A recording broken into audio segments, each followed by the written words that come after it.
তো ফ্রেন্ডস আমার ইঞ্জিন তো স্টার্ট হয়েছে, তো স্টার্ট তো হইলো, মনটা শান্তি হইলো। এখানে দেখো কাম করার পরে যদি কাম সাকসেস হয় না তো মানে ভাল লাগে না। তো এটা বয়েল ইঞ্জিন আছে 8 মাস থেকে, ইঞ্জিনটা তো স্টার্ট হয়েছে। প্রবলেম আছিল যে পাম্পের জাম হয়ে গেছে, এগুলো আমি ফ্রি করে তারপরে আমি স্টার্ট করলাম। এখন প্রবলেম হয়েছে কি, এখন আমার 1 2 3 4 5 1 2 3 নম্বর নজল আমার খুলতে লাগবো। এখান থেকে লিকেজ করে, তো নজল আমি খুলবো, এটা লিকেজ করে এটা চেঞ্জ করবো, অন্য নজল লাগাবো। তো এটা আমি এখন করবো, স্টার্ট অন এটা করবো। এখন ফার্স্টে আমার খুলতে লাগবো ওভারফ্লো পাইপ।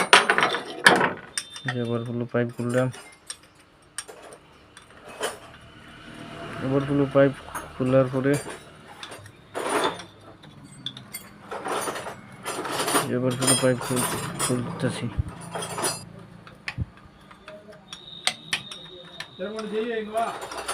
তো এখন ওভারফ্লো পাইপের বেঞ্জি বলতেগুলো তো খুলতে লাগবো। এখন যে একটা ওখানে ছোটো ছোটো ওয়াশার আছে, পিতল ওয়াশার, এগুলো ফুললে আবার হইব না। তো ভিডিওটা খেয়াল করিও। আমি খুললাম,